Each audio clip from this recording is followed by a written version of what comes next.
Welcome to Sports Communications Topic 3. This is 3E Sponsorship and Tourism Part 12, where we continue talking about sport tourism. There are a number of stakeholders in sports tourism. There's the team itself, the packages they might offer to go and see them.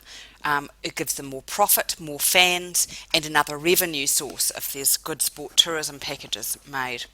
Local businesses, but they need to understand how to leverage the event into business. Multinationals, as in sponsorship venues.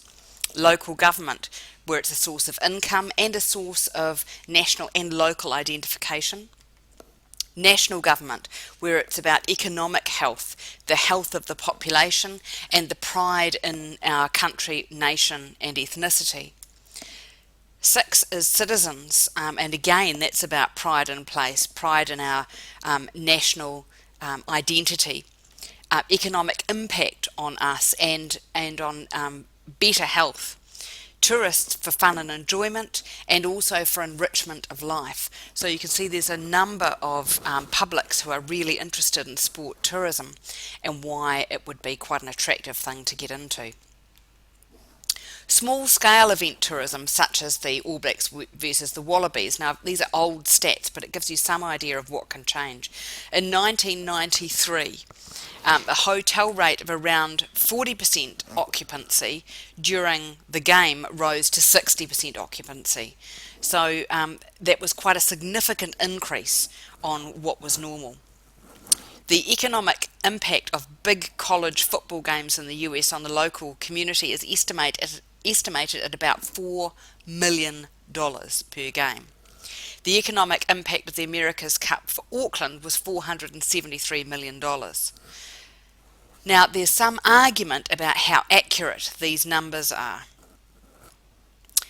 But the Rugby World Cup, we got an extra 133,000 visitors to New Zealand during that time. The target was 85,000, so it well exceeded that.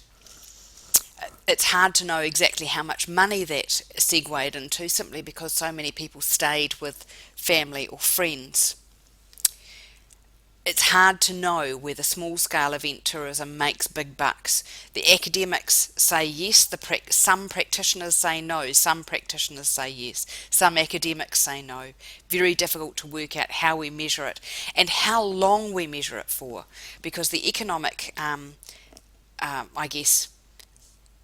impact, the positive economic impact of something like the Games in Sydney was huge, because it increased tourism to Sydney over a long period of time, not just the year in which the Olympics were held. There's also winners and losers. The hospitality sector, the tourism sector, and the government tend to be winners. The losers tend to be the retail sector, other tourists who are travelling at the same time. The local economy doesn't tend to get as much benefit, and the state, insofar as there are added security and traffic risks with sports tourism, major sport tourism that is.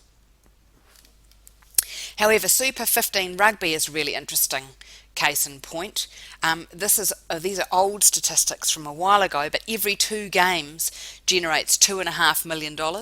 There's around 3,000 visitors.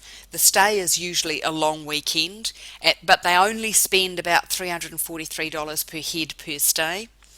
The standard profile of people is that they often stay with friends or family. Only 18% of people stay in hotels. 41% don't do anything else other than go to the rugby and stay with their friends. 58% will visit restaurants. There are gaps though. You could do packages, links to local tour operators. There's a whole lot of upselling that you could do, that it could be packaged well with pre-match events and what have you around the game.